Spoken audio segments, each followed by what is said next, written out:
que te causam candidíase de repetição. Nesse vídeo eu vou te passar 5 alimentos que talvez não sejam tão óbvios para ti, mas que podem estar te causando candidíase de repetição. Eu sou a Fabíola, nutricionista, faço mestrado hoje nessa área de microbiologia, trabalhando especificamente com o fungo cândida, causador da candidíase, e já atendi muitas mulheres que sofrem com candidíase. Seja bem-vinda no canal, e nesse canal tu vai aprender a desinflamar o teu corpo, aprender a tratar candidíase, ter mais saúde intestinal, destravar o teu emagrecimento e também dominar os teus hormônios aí que podem estar te enlouquecendo na menopausa. Então já te inscreve aqui e vamos para os 5 alimentos que estão te causando candidíase de repetição. Primeiro alimento, que eu acho que todo mundo já sabe, que é muito óbvio, é o açúcar refinado. Sabe aquele açúcar branco que tu bota na tua mesa todos os dias, toma ele com um cafezinho? Esse alimento tá alimentando os fungos no teu intestino e na tua vagina também. Pode ser até que tu ache, ah não, Fabi, mas é muito pouquinho açúcar, nem faz diferença.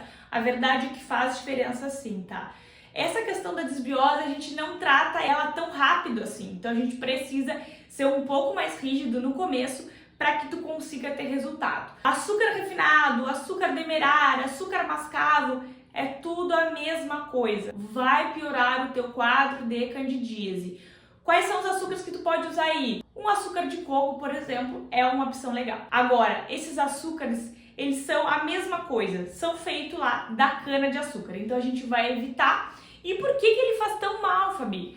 Porque o fungo ele tem facilidade de se alimentar por esse açúcar, que é a sacarose. Ele tem muita facilidade de se alimentar por ele, se alimentar do açúcar. E além disso, o açúcar vai ser um dos componentes que ele usa para formar o biofilme, que é uma forma de virulência que o fungo usa para se fixar ali na célula do intestino, ou seja, outro material que ele queira se fixar, tá? Então o açúcar ele vai ser muito maléfico para a mulher com candidíase. Vamos então para o segundo alimento. O segundo alimento é o pão, a farinha branca, especificamente o glúten. E quando eu falo aqui farinha branca, eu tô falando exatamente da farinha de trigo, tá? Então quando tu vai falar, por exemplo, uma farinha de arroz, é uma farinha branca, mas a gente pode usar em receita, não tem problema. Quando eu tô falando de farinha de trigo, eu tô falando do glúten. O glúten, ele vai piorar a tua desbiose intestinal. O glúten, ele tem uma problemática que aumentar uma proteína chamada zonulina. Qual é o problema dessa proteína? Ela vai ajudar com que cause mais permeabilidade intestinal, ou seja, as tuas células estão tudo juntinhas e essa proteína vai fazer com que essas células se abram, células do teu intestino, tá? E por ali, por aqueles espacinhos, vai passar alimentos, toxinas que não eram para passar, te causando uma inflamação maior e piorando a tua desbiose, ou seja, o teu desequilíbrio intestinal, tá? Então aqui eu tô trazendo termos mais técnicos, mas resumindo, o glúten ele vai prejudicar a tua saúde intestinal e é por isso que a gente vai evitar nessa fase de tratamento contra a candidíase. Vamos para o terceiro alimento que eu acredito que para vocês também é muito óbvio, que é o álcool. O álcool, além dele causar mais inflamação nesse intestino, piorando a tua saúde intestinal, ele também vai ter uma liberação rápida de açúcar. Ele também é metabolizado pelo fígado, liberando acetoaldeído, que é uma toxina que vai paralisar aí as tuas células de defesa, tá? Então vai prejudicar aí o teu sistema imunológico. Esse é apenas um dos mecanismos que acontece com o álcool. Então a gente sempre vai evitar o consumo de bebida alcoólica. Agora, Fabi, às vezes eu quero beber, o que a gente vai fazer, né? Vamos tentar escolher bebidas alcoólicas que tenham menos quantidade de açúcar possível. Então, em vez de eu tomar uma batida com leite condensado e vodka, eu posso tomar, por exemplo, um gin com vodka, sem açúcar.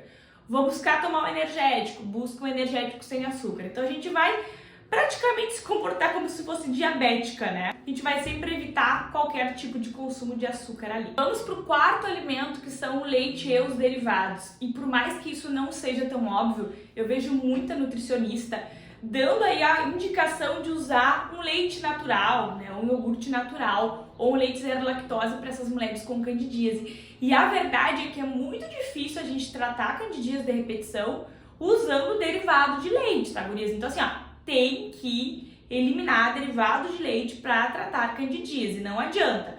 O problema é a lactose? Não. Isso é uma dúvida muito comum de acontecer. Os pacientes vão lá e compram leite zero lactose, iogurte sem açúcar.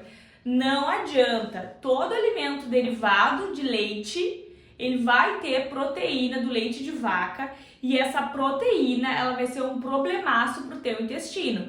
Mesmo que seja lactose, a proteína ela vai piorar a desbiose, agindo meio que parecido, causando algumas consequências parecidas com glúten, tá? Além de aumentar essa produção de muco lá no intestino, e essa produção de muco aí a gente vê que tem várias problemáticas, né? Até aumento de rinite, sinusite, enfim. Não vou entrar nessa profundidade aqui em relação ao leite, mas também por uma questão de análise clínica a gente vê que o leite não é legal nesse caso de mulheres com candidíase. E aí vamos para o último alimento, um alimento que sim, ele é saudável, é bom, só que para mulher com candidíase não é o momento. Que são alimentos que têm excesso de fungos na maioria das vezes, tá? Até pela própria forma de armazenamento, pela própria produção, mas quando ele chega na gente, a gente percebe que ele tem uma quantidade mais de excesso de fungos.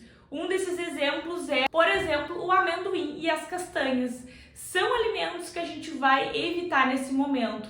Ou resumindo aí, as oleaginosas, né? Esse excesso de fungos é um problema que é a produção de micotoxinas. O que são micotoxinas?